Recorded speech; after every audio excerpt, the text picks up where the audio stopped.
بسم الله الرحمن الرحيم. الحمد لله رب العالمين، والصلاة والسلام على سيدنا وعظيمنا وحبيب قلوبنا وشفيع نفوسنا أبي القاسم محمد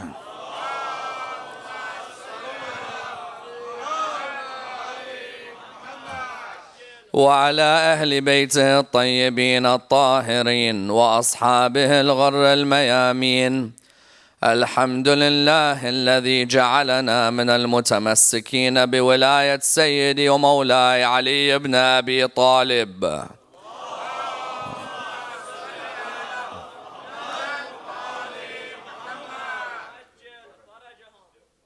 الحمد لله الذي هدانا لهذا وما كنا لنهتدي لولا أن هدانا الله. أما بعد، قال الإمام زين العابدين عليه السلام: لنعم الحر حر بني رياح، صبور عند مشتبك الرماح.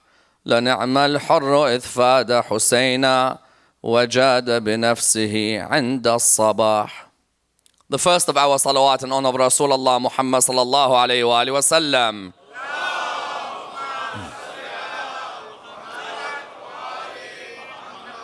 The second in honor of Amir al-Mu'mineen Ali ibn Abi Talib.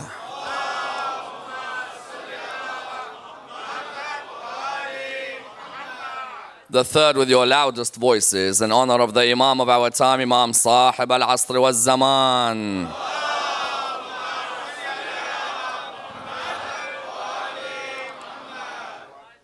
Respected scholars, brothers and sisters, Assalamu alaikum wa rahmatullah wa barakatuh. Hurr ibn Yazid al-Riyahi occupies a prominent position in Islamic history as being revered as one of the greatest companions of Imam al-Hussein salawatullah wa salamuhu alayhi.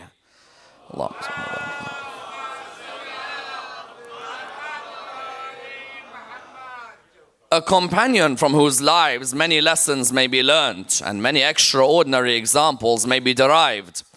And without a doubt, a companion who has affected the lives of many in the world today.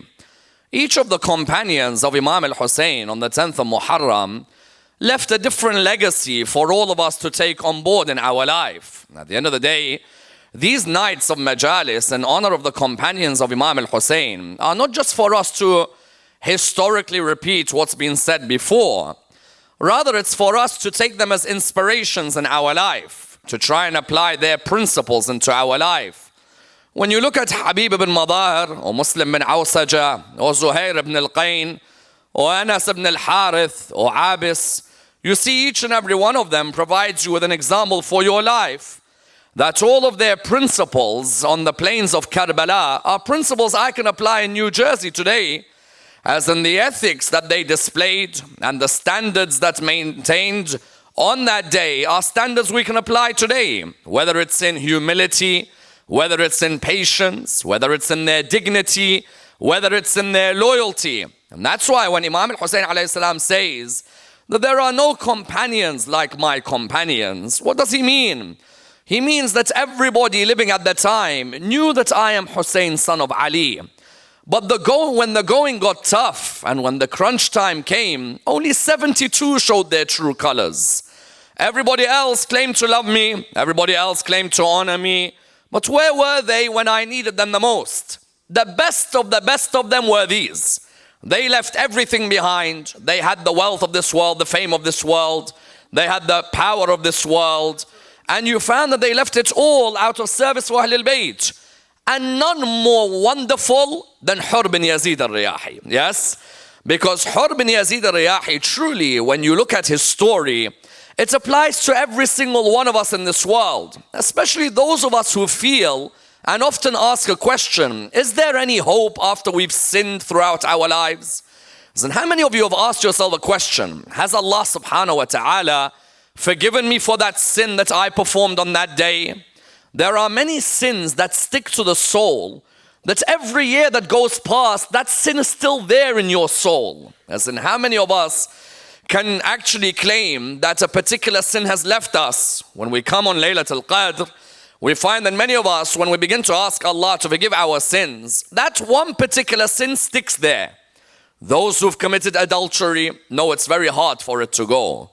Those who've committed, for example, lies or have stolen, they know it's hard for that to leave them. Those who, for example, have had an abortion, listen, someone says that, is there really abortions that rife? You find that there are many emails sent to me on a regular basis from youths who were negligent in their teens and they aborted their baby out of fear that the community may find out. For years, that guilt stuck with them. And many of them wondered, will Allah forgive me or no?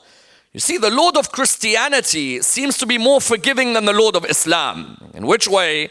Many non-Muslims say, look at the Lord of Christianity. Every church says that God forgives all of your acts. Whereas the Lord of Islam is often portrayed as a Lord who just wants to send you to hellfire. This could not be further from the truth, because the reality within the Lord of Islam is that every single avenue of repentance, there is a door, and every extreme sinner, Allah has opened His doors for them. You look within the Quran, the wonderful verse that states, Bismillah ar-Rahman ar-Rahim, قُلْ يَا عِبَادِيَ الَّذِينَ أَسْرَفُوا عَلَىٰ أَنفُسِهِمْ لا تقنطوا من رحمة الله إن الله يغفر الذنوب جميعا إنه هو الغفور الرحيم. Say, O Muhammad, to my servants who have been extravagant against themselves, never despair of the mercy of Allah, for Allah forgives every single sin, for He is the all-forgiving, the all-merciful. Yes? Allah subhanahu wa ta'ala forgives every single sin on the basis that you are looking to change. Yes?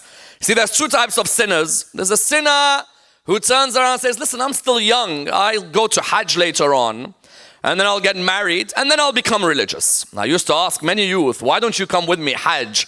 They say, Ammar, listen, if I come with you Hajj, that means I'm going to have to be religious when I come back. That's the point, inshallah. Yes? You find no, they turn around, they say, I'm going to have to change, I'm going to have to become religious. Or those who tell, come with me Karbala, come ziyarah with me, let's go to the grandson of the Prophet and maintain our relationship with the Ahl al-Bayt. No, I'm not ready yet. Why aren't you ready? Because I think when I come back, I'm going to have to change. Change into what? You're sounding like you're changing into going into a hell somewhere, yes? You're changing into going back to the obedience of Allah subhanahu wa ta'ala, yes? But you find that many ask this question, is there a way that I can change? Today in Muharram, night 4 in New Jersey, I'm a sinner. There's one particular sin. I don't know if I'm ever going to be forgiven for it. The best person to look at is Hurr ibn Yazid al-Riyahi, yes? Because Hurr ibn Yazid al-Riyahi, what he did to the family of Rasulullah was an act which none of us will perform an act that bad in our lives, yes? Some of us may have disobeyed Allah in our lives by the odd lie, by the odd backbiting, but to block water from the children of Rasulullah, yes? There is nothing as grievous as that. But the story and the transformation of Hurr ibn Yazid al-Riyahi was an example to everyone. And not just him. Hurr didn't change by himself. His son Bukair changed with him. And remember, these two, when they changed, they became a catalyst for change in Karbala and 1,000 years later. In Karbala, over 28 changed with Hurr because they saw him change. After 1,000 years, only Allah knows how many changed because of Hurr ibn Yazid al-Riyahi, yes? If you were to ask many in the world today, and that's why Imam Zain al-Abidin is attributed as saying, لَنِعْمَ الْحُرْ حُرُّ بَنِي رِيَاحٍ صَبُورٌ عند مشتبك الرماح لنعم الحر إذ فاد حسينا وجاد بنفسه عند الصباح. What does the Imam say about him? What a wonderful Hurr, the Hurr of Bani Riyah, patient in the middle of that battlefield. What a wonderful Hurr who sacrificed his life for Hussein. In that morning he gave everything that he could. Yes? When an Imam like Imam Zain al-Abidin honors you in this way, then without a doubt, you have to be respected and examined. Sadly, hardly anyone has examined Hurr ibn Yazid al-Riyahi's change in depth. Many times we hear the masa'ib of Hurr, but we don't really hear the background of Hurr, about Hurr's family, about how powerful Hurr was in Kufa. Tonight I'd like to examine his biography, inshallah. in order to be able to understand the background of this personality and also understand what is it that brought about the change in him, which can easily apply into our lives today. I'd like to examine this in the following stages. Number one, in the Quran, when Allah subhanahu wa ta'ala says, I guide who I want to guide and I misguide who I want to misguide, what hope is there for us who Allah doesn't like? Number two, how important is the mother of Hurr, and especially in the name that she gave her son? Number three, what was the situation of the Shia and the different theological groups as well as legal groups within Kufa at the time? When someone was termed a Shia of Ali, did that mean theologically they believed in Ali's imama? Or was it that they may just have sided with Ali and his family on a particular issue? Number four, how great was the bravery and the fame and the promised wealth for Hurr ibn Yazid al-Riyahi from the emperor of his time? Number five, what difference is there between Hurr ibn Yazid al-Riyahi and Zubair on the day of Jamal? And how significant is the move towards Imam al-Hussein in contrast towards Zubair's move away from the battlefield? Number six, what was the interaction between him and Imam al-Hussein, and what happened when Imam al-Hussein insulted his mom? How did he reply back to Imam al-Hussein alayhi salam? And number seven, what on the 10th of Muharram made him change to the army of Imam al-Hussein?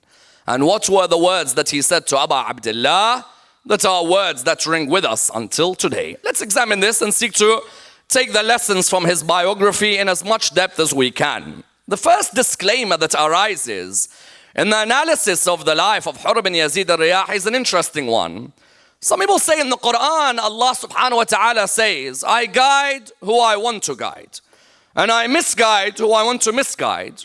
Now therefore, if Allah subhanahu wa ta'ala doesn't like me, does that mean that I will be misguided and remain misguided? Because many times when we see Yahdi man yasha wa yudhillu man yasha, many times you see these come within the Quran, within the world of supplication. Allah guides the one who He wants to guide. He misguides those who He wants to misguide. That means that when I am misguided, firstly, what hope do I have? If Allah wants to misguide me, how can I counter Allah? Number two, that means that when I'm committing a sin, it's not me, it's Allah who's making me commit sins. Because He's saying, I misguide whoever I want to misguide. Within theology, this became a major debate throughout Islamic history. That when we, for example, commit these sins that we do, is it Allah who's misguiding us, or is it within our own free will? In the sense that when I now commit this sin, there is a group of people who turn around and say, it's not my fault. Allah in the Quran says, I misguide whoever I want to misguide. So therefore, I'm being misguided by God. God doesn't like me, and that's why I'm being misguided. First and foremost, you find one school, the Ash'arite school, emerged, and one of their opinions was what? That all of our acts are predestined by Allah subhanahu wa ta'ala. There is another school that emerged, the Mu'tazila, who said, no, we have complete free will. Yes, as in Allah subhanahu wa ta'ala, if He doesn't give us that free will, then the day of judgment doesn't make any sense. Yes, the day of judgment is when Allah asks you about that which you had the free will to choose. Likewise, on the third level, the school of Ahl al-Bayt. The school of Ahl al-Bayt is between the two positions. Neither complete belief in predestination, nor complete belief in free will. There are certain things, no doubt, predestined by Allah subhanahu wa ta'ala. The family I'm born into, that's predestined by Allah. I can't in the womb say I want to decide to go into that family and not that. But then there are other areas I have free will. So therefore, on the first level, those who said that the meaning is that Allah's misguided me, that's why I'm not religious. No, Allah subhanahu wa ta'ala says, إِنَّا هَدَيْنَاهُ السَّبِيلِ إِمَّا شَاكِرًا وَإِمَّا كَفُورًا. We have guided man on the right path. Either they are grateful or they are ungrateful. But still, the ayah says Allah misguides whoever He wants to misguide. Does that mean that if Allah doesn't like me, He's just going to misguide me? No, no. Rather, the tafsir in the eyes of Imam al-Sadiq is a different tafsir. What does Imam al-Sadiq say about this? When the ayah says Allah guides whoever He wants to guide and misguides whoever He wants to misguide, you don't take the ayah literally as it's translated. Rather, the ayah is Allah guides whoever's looking for His guidance. And Allah keeps in misguidance the one not interested in his guidance. What do I mean? There are two builders who come to build my house, yes? In London, you know, the builders, there's quite an industry in London. The two builders who come to build my house, and they come, and I've told them, listen guys, I need you there from 9 o'clock till 5 o'clock. And all of you would have experienced these types of builders. On the one hand, you got one type of builder who comes. What time do they come?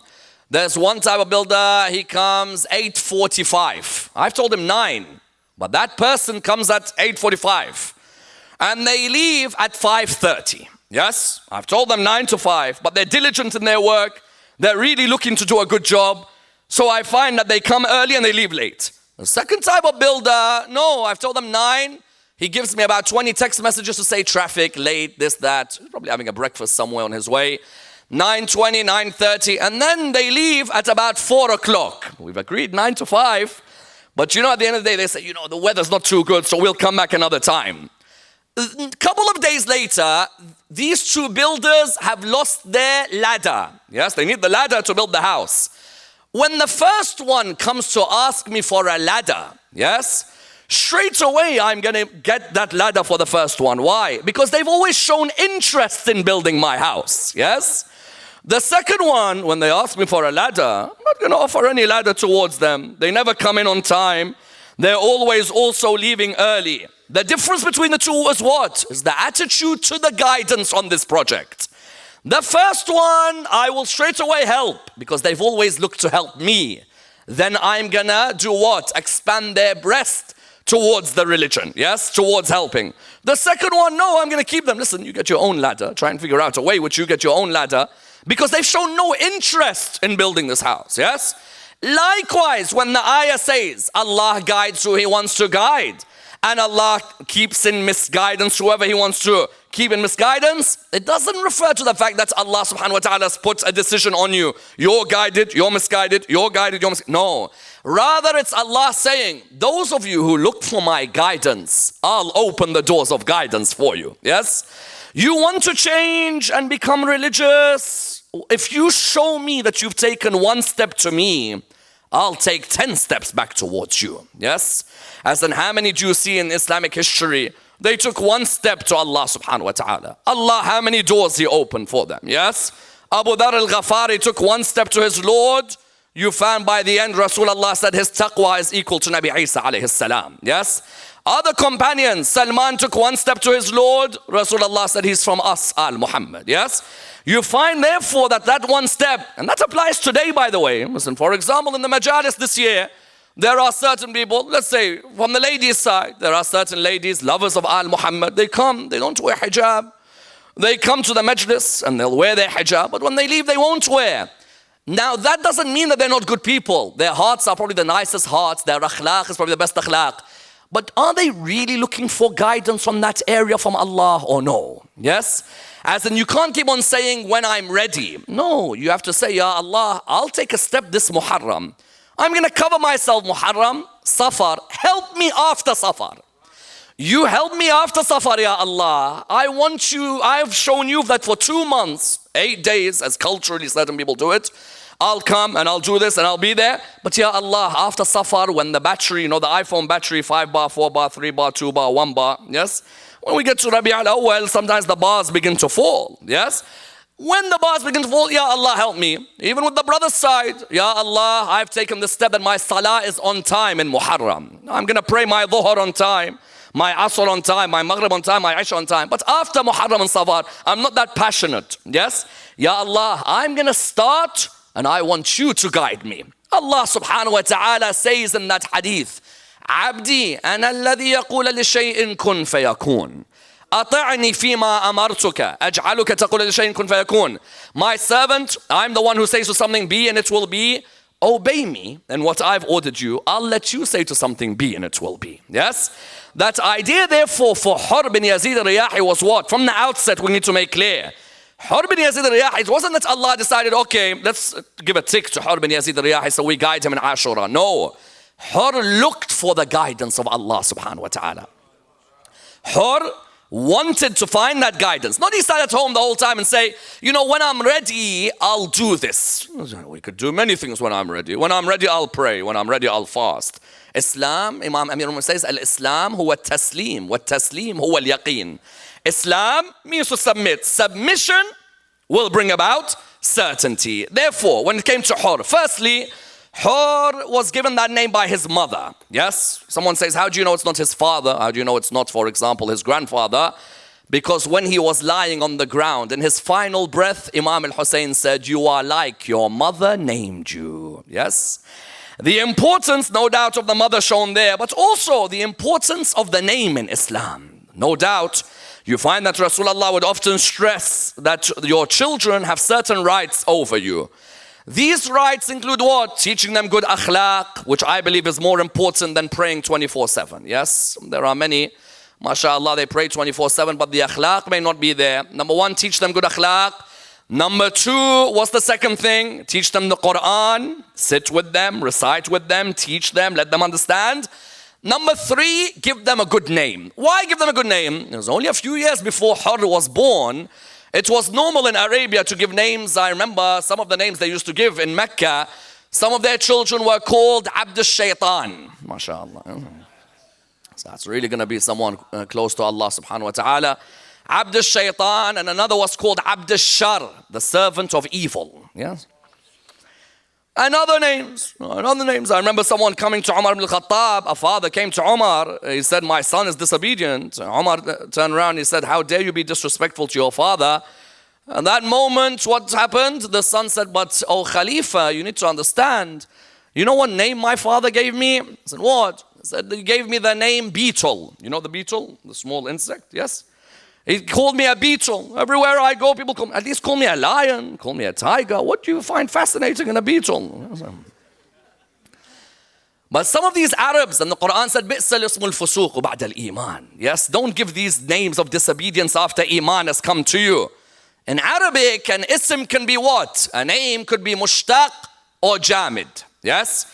A name in Arabic can either be a frozen name in the sense that it has no real relation to your character. For example, if I now name my son, what? If I name my son Harith, for example, let's say someone who plows the fields, let's say, that's not going to have a trait on his character, yes? No one's going to come and say, you're a wonderful Harith. However, there are names which are mushtaq, meaning what? Meaning that those names, you want to have an effect on the person's character. You see, al-Banin, when she named her son Abbas, yes? Why? Why would you name the son Abbas? Abis is normally someone with a frown, yes? Abus, Abis, the surah in the Quran, Abasa, yes? Someone who frowns. But Abbas, there is this frown that pierces through the soul when he looks at you, yes? I want him on the battlefield. That when he looks. Likewise, you find with Al-Muhammad, when they would name their names, the names would have a meaning. Today I find there are certain people of my friends, even my friends, I ask them, what do you name your child? They give me a name, it sounds like it's come out of a lullaby for some baby or rhyme or something like that, Lala and Dada and stuff like that. So no problem, you want to be cool in your community, you want to fit in. Islam is not against that. But look at Al-Muhammad, how much they wanted to focus on the name. They instilled that young. Look at their names, Muhammad, Ali, Muhammad, Ali is constant. Why? Because they want the son to know who he's named after. They want the daughter to know who she's named after. Does not Imam al-Sadiq see that person? He sees him. He says to him, what's your daughter's name? He said to him, my daughter's name is Fatima. He said, then never slap her. Yes, never hit her. Because it reminds us of what happened to our grandmother. Not just that, but at the same time, it also makes sure when he would hear someone's called Muhammad, he would make sure that he bows his head in honor of Muhammad sallallahu alayhi wa alihi wa sallam. Allahumma salli ala Muhammad. Therefore you found when Hurr's mother gave him that name, they were a Kufan family, Banu Riyahi al-Tamimi, yes? They were a Kufan family. And you found that she had given him that name. Why? Because she wanted him to have hurriya, freedom. A free thinker, someone who's introspective, someone who's reflective. When you name your son that name, you want him to be, for example, if you name him Kadhim, you want him to be someone who restrains his anger. Rida, someone pleased with the will of Allah. Jawad, someone beneficent, for example. Try and give that name. His mom named him Hurr. Imam al-Hussein, when he lay on the ground, saw him. He looked him in the eyes and he said, Hurr, you are like your mother named you. Free in this world and free in the hereafter. Subhanallah. Imagine that mom when she named him Hurr. Who would have thought that she wanted a son who would grow up free enough to know? أخير نفسي بين الجنة والنار. I need to make a decision between heaven and hell. That one moment was the greatest moment of freedom. And that's why Imam al-Hussein on the 10th of Muharram kept on talking of free thought. O army of Abu Sufyan, if you don't have a religion, you don't believe in the day of judgment, at least be free human beings. Yes. Don't let the propaganda of Sham come and dictate to you what's happening. Be free. Therefore, his mother named him Hurr. And they were brought up in Kufa. Kufa originally was that garrison town founded by Sa'ad bin Abi Waqqas in the 17th year after Hijrah to become a place habitable for the people.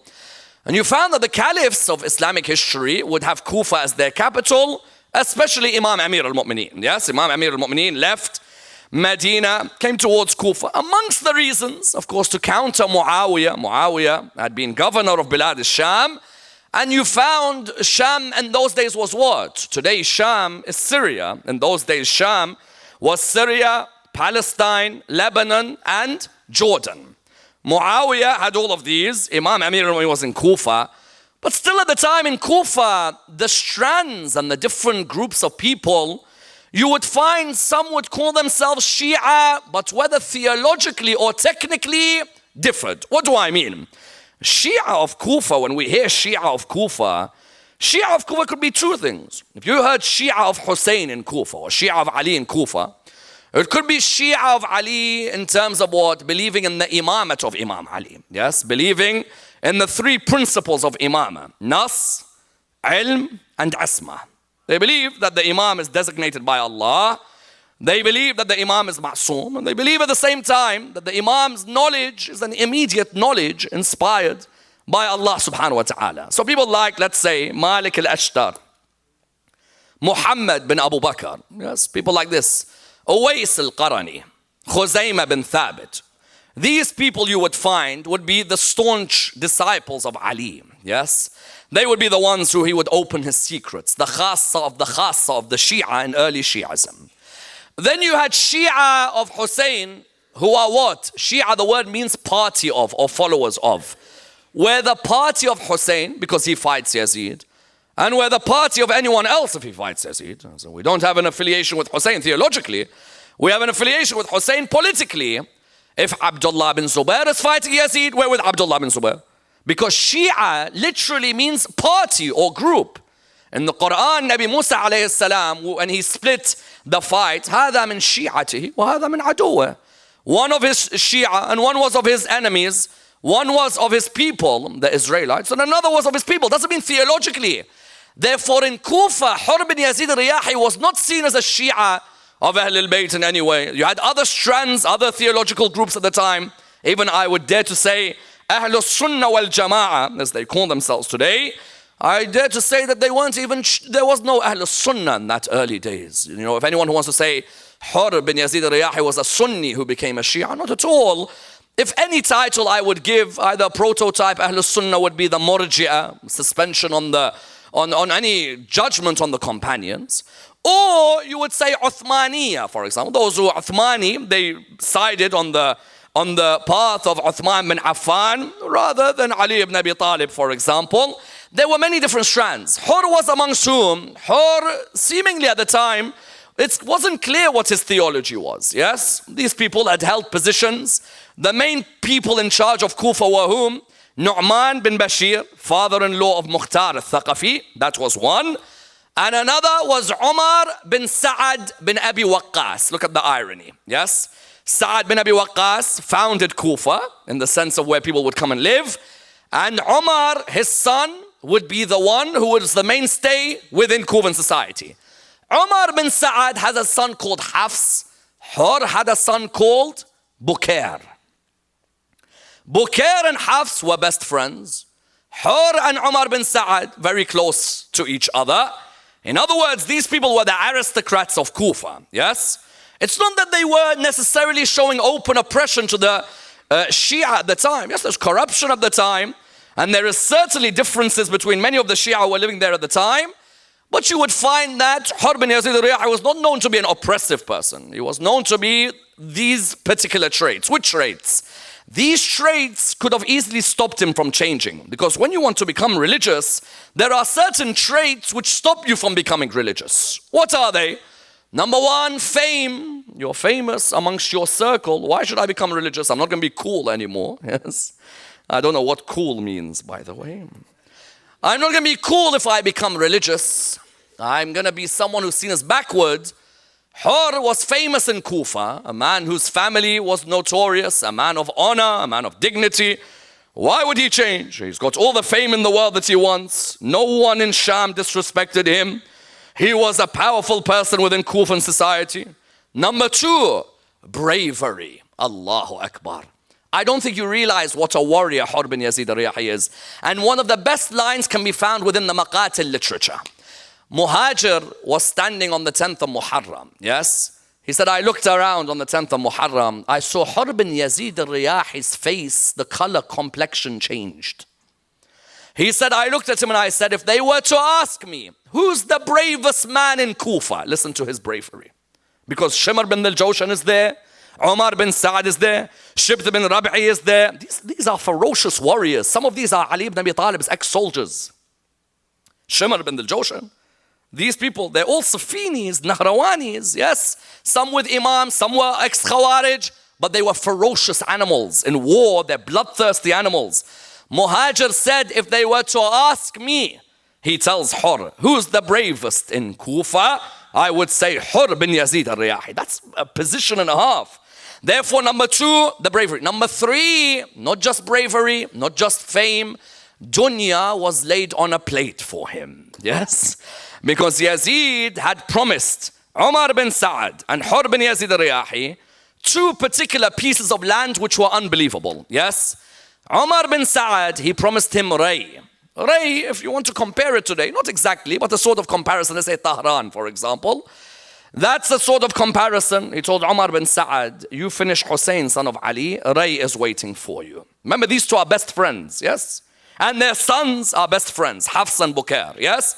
He told him, I will promise you Ray, and I will never forget when Imam al-Hussein came to Umar bin Sa'ad. He said to him, I'm willing to give you the Bughaybaga. The Bughaybaga was a piece of land Imam Ali owned. Yes, Muawiyah kept on trying to buy it from Imam Ali because it was worth so much money. Imam al-Hussein came to Umar bin Sa'ad. He said, Yazid promises you Ray. I'll give you the Bughaybaga. And you know how expensive the Bughaybaga is in terms of land. And Umar bin Sa'ad turned around with all arrogance. And he said, I'd rather see you dead than take the Bughaybaga. Hurr ibn Yazid al-Riyahi, one narration mentions he was promised Khurasan. Khurasan, yes? You tell me, would you become religious and join an army of 72? And you're in an army of 30,000, let's say, or 10,000 or 12,000. Because of what? You've got Khurasan waiting for you. When I say Khurasan, I'm trying to tell you that, imagine someone tells you, listen, if you do a particular job for me, I'll give you Mashhad. Mashhad is not Somerset, New Jersey, by the way, yes? Somerset, New Jersey is a lovely area. But Mashhad, imagine someone tells you, here's Mashhad, just finish this job off for me, yes? Now, if I were to give it in these terms, he was promised, he was told, now you tell me, when you're brave, famous, wealth waits for you, would you change? Subhanallah, you ask yourself that question. How many of us, when people tell us, why don't you become religious, go to Hajj, go ziyarah? One group turn around and say, listen, I'm already doing well, I don't need to go towards Allah subhanahu wa ta'ala, yes? Then you have another group who say, listen, I'm not going to look cool in front of my friends. If I go ziyarah and they say you're boring. Hurr ibn Yazid al-Riyahi showed us that, you know what, you can have everything in this world. But subhanallah, the moment you realize all of it can go in an instant. But the love of Allah remains forever. And the love of Al-Muhammad remains forever. And you found, subhanallah, that what was it about him? What was it that changed him? No doubt what changed him first and foremost was the akhlaq of Imam al-Hussein alayhi salam. Yes? You see, if someone is your enemy, you can straight away be rude to them. And we have a major problem in our community. When we see someone who's not religious, the holier than thous push them away from the mosques. The biggest trouble I've received as a lecturer is from holier than thous. You know who holier than thous are? Holier than thous are the ones, mashallah, they walk around like an Ammar bil Ma'ruf and Nahi an Munkar police. Yes? This actually happened to me in Saudi Arabia, by the way, once. I was reading Du'a Kumail and this guy came. He looked like, Chief Inspector Wiggum, the Simpsons. And he came up to me and he said, I am Ammar bil Ma'ruf and Nahi an Munkar police force. And I was like, come on, you must be joking. There's no such thing. And, they really do have that in Saudi Arabia. The holier than thous, what are they? They see someone's not religious. Look at her. She doesn't wear hijab. So what's wrong with you? You've come as a judgmental machine to the mosque, or have you come to talk to Allah subhanahu wa ta'ala? Look at him, look at his haircut, look at him, look at the jeans, look at that. Not even a conception that their glass is made of the finest glass. Their house is made out of the finest glass, yes? Imam al-Hussein could have turned around to Hurr. When he met him, Imam turned around. The first thing Hurr asked him, he said to him, listen, we need some water. Yes. When? Beginning of Muharram, he said to him, we need some water. The irony of ironies, yes. How this world is. Imam al-Hussein turned around. He said to his companions, give water. To whom? Give water, not just to his companions, give water to his horses as well. I can't bear to see a horse thirsty, Aba Abdullah. The horses drink from the Furat, and the son of Fatima lies thirsty in Karbala. That's the sadness of the world that we live in, wallah. Anytime you face any oppression in your life, remember the stranger of Karbala. That's it. That should help you. He said, water, no problem whatsoever. Here, take the water, as much as you want. Because remember, when second Muharram, for example, they still have water. It's a few days later, there's no water. At the beginning on the second Muharram, they have water. And Imam al-Hussein makes it a point. Water, basic necessity for every human being. No human being, Muslim or non-Muslim, should be deprived of water. Today when I hear malnutrition and I hear the countries with no water, we Muslims must emphasize on these things. That we must be more philanthropic. We have to be more goodwill ambassadors on these issues. Water and healthcare and so on. Imam al-Hussein offered him water. Hurr came to him. He said to him, where are you going? He said, I'm going towards Kufa. He said, I'm sorry, you have to stay here. So what do you mean you have to stay here? Before that, before he even had blocked him, the time of Salah had come. When the time of Salah had come, Imam al-Hussein alayhi salam said to him, you lead. Look at the akhlaq of Aba Abdullah. He said to him, you lead. Yes? Have you seen when Mawlanas fight, who leads Salah? He said to him, you lead. The son of Rasulullah, son of Zahra. But look at the humility. He said, Hurr, you lead. Hurr replied with a reply, a wonderful reply. And it showed you that deep down, there is that light. It's just about you letting it out. That's the difference between religious and not religious. Yes? And the difference between Ahlul Bayt follower and non-Ahlul Bayt follower. It's just small difference. You just have to let the light out. Hurr, when Imam said, you lead, he said, no, how can I lead when the son of Zahra is with us? Yes. Hurr at the beginning wasn't certain what's happening, because to him, what was going on? He has to get a pledge of allegiance. Yes. Once he gets the pledge of allegiance, that's it. Everyone goes their way. Imam said to him, he turned around to him. And Imam said to him, we're going towards Kufa. And Hurr said, why? He said, the people have called us there. There's oppression and the rights of Ahlul Bayt have been taken. Hurr said to him, what do you mean the people have called you? It's amazing when he says this. Every time I read the Maqtal, whether it's Abu Makhnaf, whether it's the what remains of those monographs, you find it's amazing when he says to him, what is it? What letters? He said, there's 2,000 letters here from Kufa saying, come to Kufa. He says to him, I don't know anything about this. Wait here, we'll find out what's happening. Who does he report back to? Umar bin Sa'ad. Hurr had come there with about 1,000 soldiers, yes? Reported back to Umar bin Sa'ad until the news came to him later on, block Hussein in Karbala, don't let him go to Kufa. He blocked him. Imam al-Hussein said, what are you doing? He said, you can't go to Karbala. He said, why? He said, you can't go to Kufa. He said, why? He said, because I've been given orders that you must stay here. Imam looked at him and he said to him, ثَكَلَتْكَ أُمُّكَ. May your mom have never given birth to you. The reply that he gave every year when I recite it. You know, it breaks the heart. It's the biggest insult, someone says something about your mom. Yes? And Hurr was standing there, and Imam said to him, may your mother have not given birth to you. And Hurr looked at him and he said, if you were the son of any other mother, I would have insulted you. But how can I insult your mother? Yes, that line. I tell you, that line breaks the heart of every lover of Ahlul Bayt. Because there's that moment where he's thinking to himself, really, you've just insulted my mom. And you've insulted me. But who is your mom? And who are you? Yes, what am I meant to do? He said, that's it. He said, you stay here in Karbala. You're not going anywhere until we receive the orders. What does Hurr think? He thinks Umar bin Sa'ad will finally tell him that, listen, get the Pledge of Allegiance and let them go home. Until he waits and he waits and he waits. Umar bin Sa'ad at the beginning was hesitant. Do we kill Hussein? Do we not kill Hussein? Umar bin Sa'ad, what was his aim? His aim was, you know what, let go. Let Hussein return, that will be it. Shimr bin al-Jawshan got in the middle. Shimr bin al-Jawshan saw Hurr praying behind Imam al-Hussein. And then he noticed as well Hurr talking to Imam al-Hussein. Then he noticed that Umar bin Sa'ad was more concerned that they get a pledge and go home.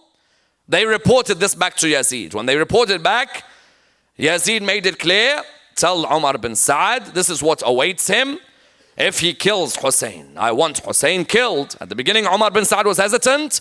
Shimr told him, you're not a real commander. Look at you, thinking twice. It overtook him. There's no way you tell me I'm not a real commander.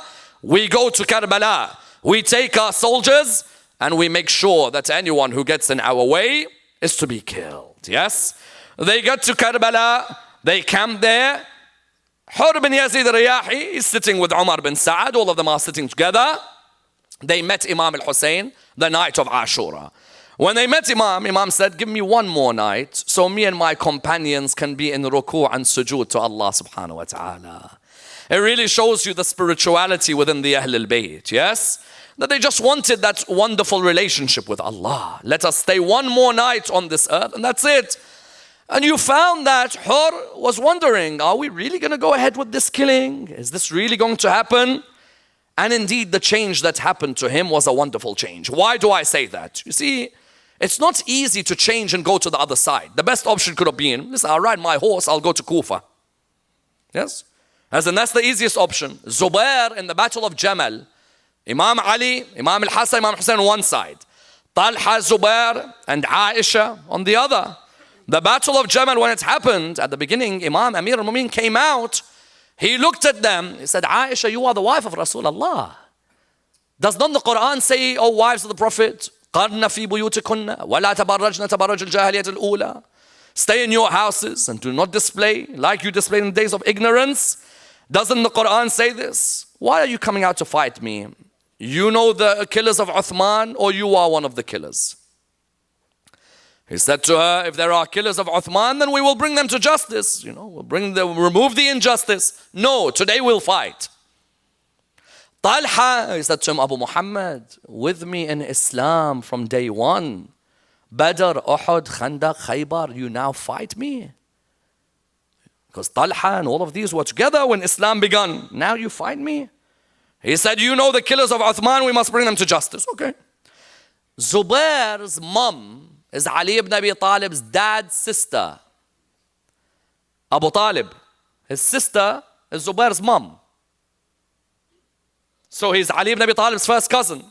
Imam came to him, he said to him, Zubair, you're my cousin. And he started crying when you talked to him. It's your cousin, you grew up together. And I tell you, and I will repeat, nobody was as loyal to Ali ibn Abi Talib when Saqifa happened. Like Salman, Abu Dhar, Miqdad, and Zubair. Loyalty to Ali ibn Abi Talib when Saqifa happened. Zubair was loyal to him at home. And Rasulullah had told Zubair, there'll be a day you'll fight Ali. He said, never.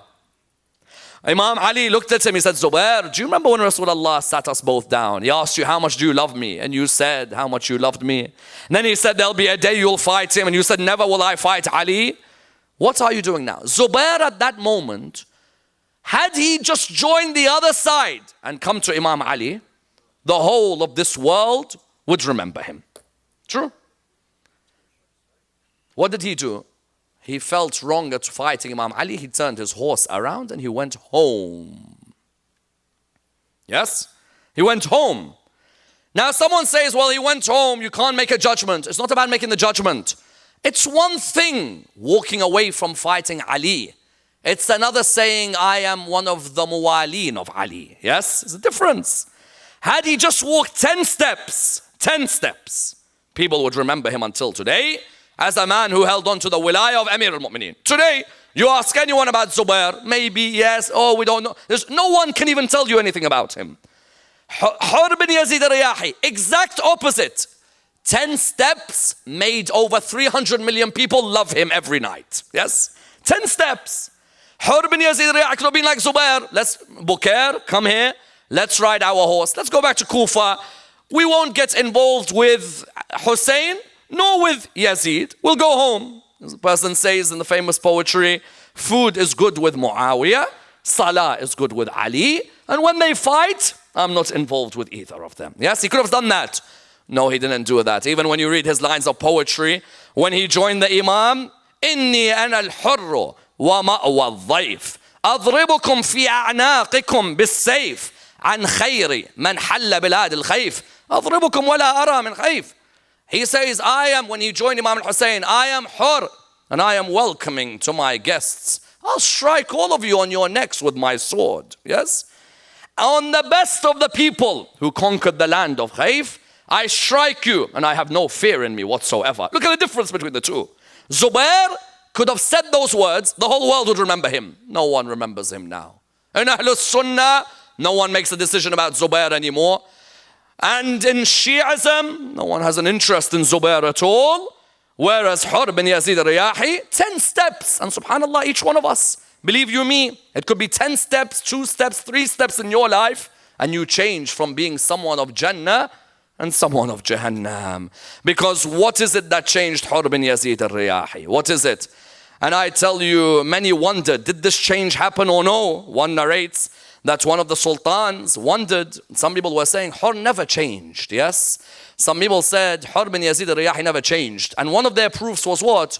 You know, Hurr is buried quite a distance from Imam al-Hussein. You've all been to Karbala. Those of you who haven't, may Allah bless all of you, inshallah. That you're able to visit the holy shrine of Abi Abdullah. And you're able to rub your cheeks on his shrine, inshallah.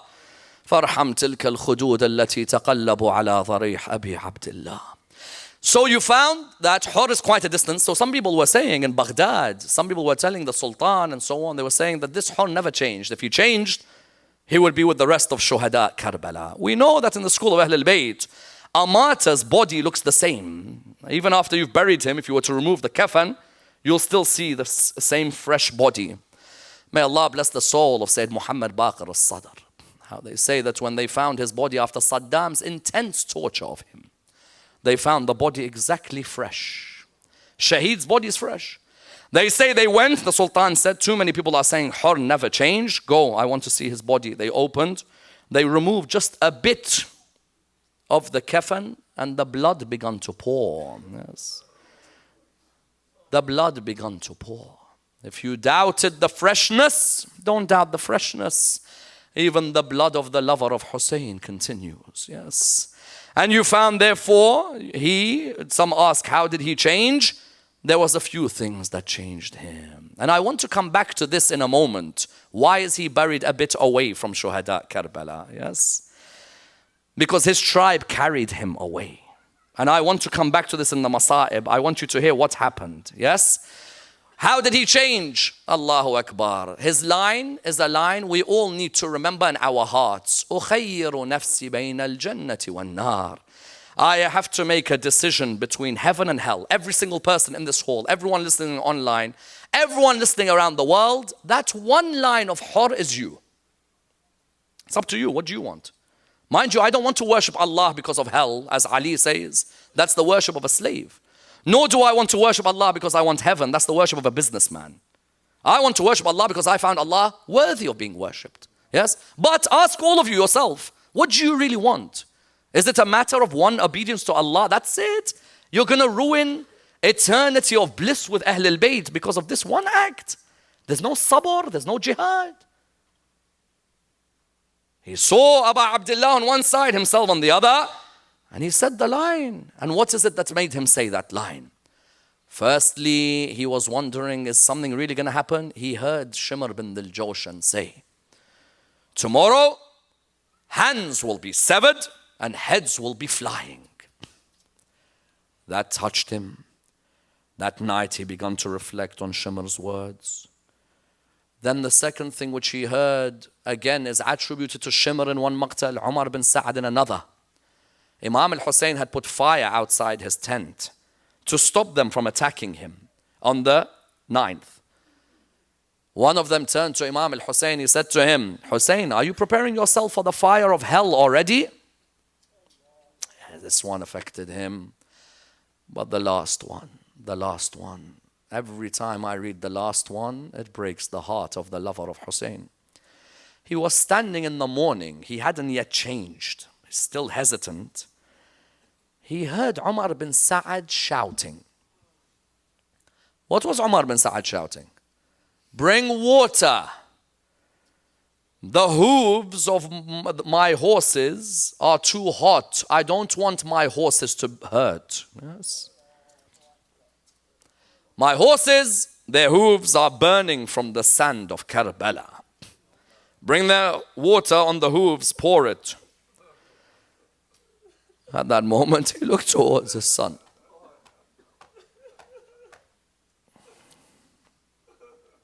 At that moment, he looked towards his son. And his son looked at him. And then Muhajir looked at him. You know, these are 4 commanders, Umar bin Sa'ad, Hurr ibn Yazid, and Hurr ibn Yazid Riyahi.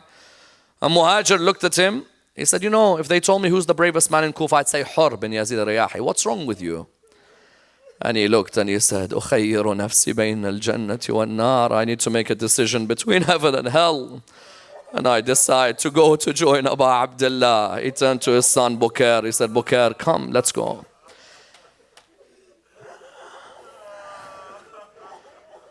He said, come with me. He rode his horse. You know when he was coming towards Imam al-Hussein alayhi salam, when he came to Abu Abdullah, he kept his head down. He couldn't bear to look him in the eyes. Because you know what the poets say, some of the thoughts that were going through him? If Hussein dies, it's my fault. Yes. But what's going to happen to Zainab after Hussein dies? Yes. What if Zainab is whipped? What if the children don't have anyone? Yes. He came, but look how wonderful Abu Abdullah is. When he came, he was riding his horse. He had bowed his head. Abbas came out. And Abu Abdullah said, wait, let's hear what he's got to say. He said, Abu Abdullah, forgive me.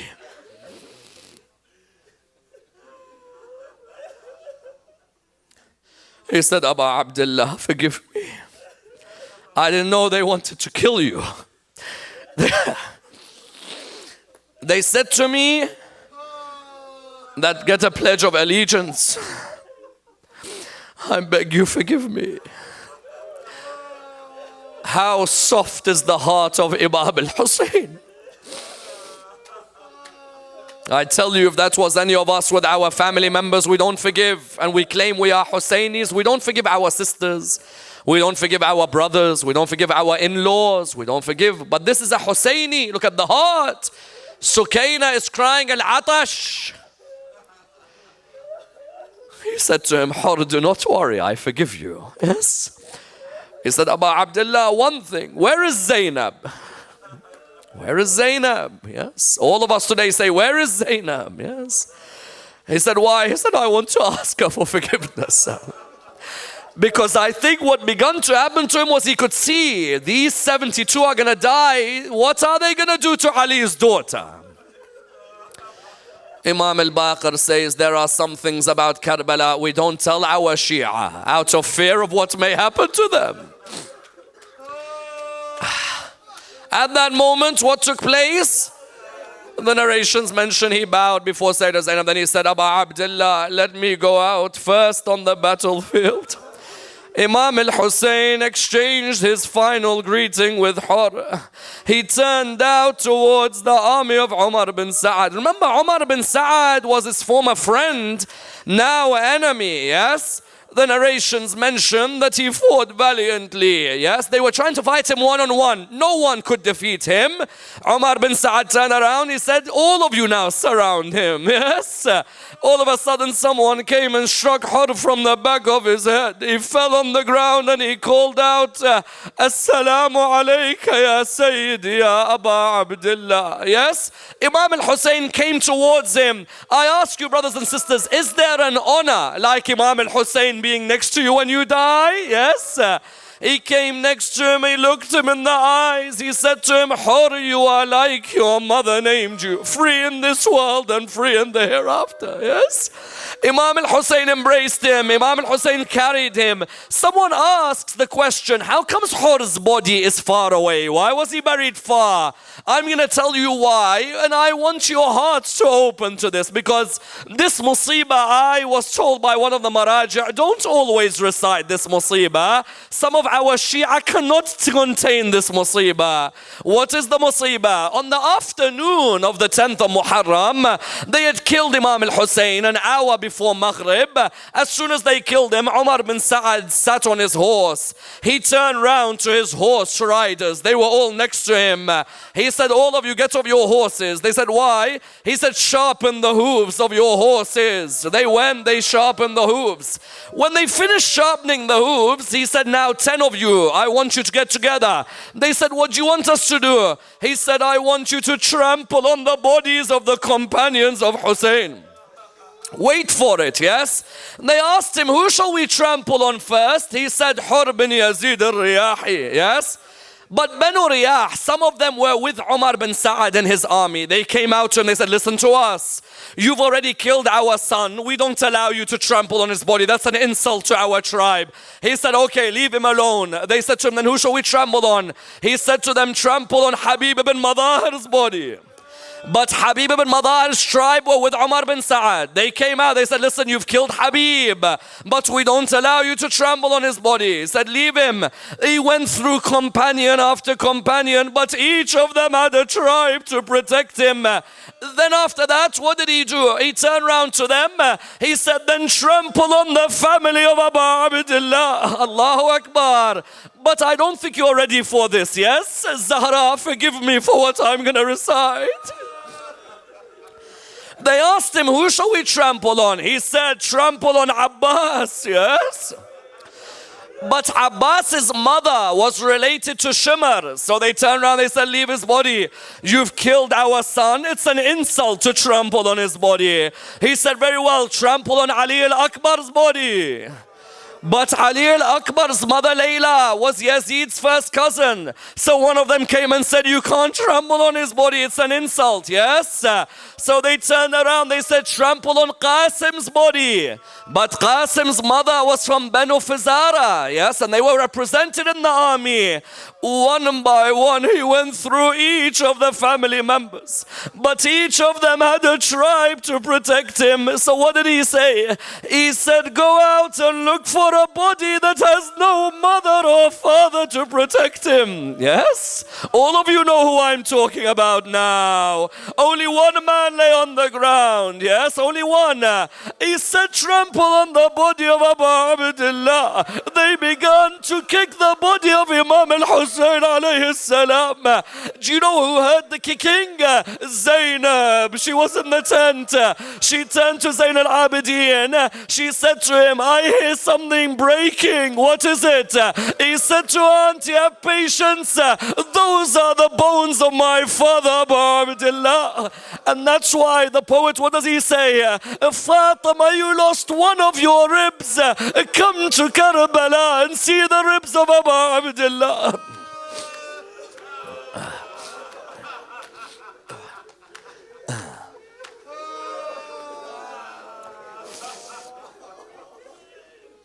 May Allah bless all of your tears.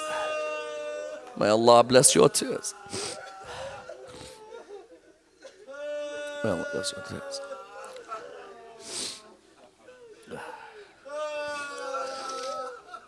إنا لله وإنا إليه راجعون وسيعلم الذين ظلموا أي منقلب ينقلبون واللعنة الدائمة على القوم الظالمين. Ya Allah, I ask you in the name of the chest of Imam al-Hussein,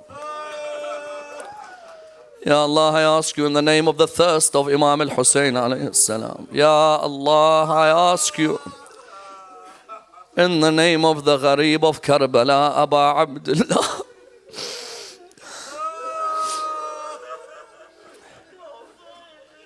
Ya Allah, provide us the shafa'ah of Hurr ibn Yazid al-Riyahi. Ya Allah, allow us to be amongst the followers of Muhammad and Al Muhammad. Allow us to rise with the Imam of our time, Imam Sahib al-Asr wa Zaman. Remove all the oppression that exists in the world today, Ya Allah. Allow us to have a transformation like Hurr ibn Yazid al-Riyahi. We pray to Allah subhanahu wa ta'ala with the Surah al-Fatiha, but before it the loudest of your salawat.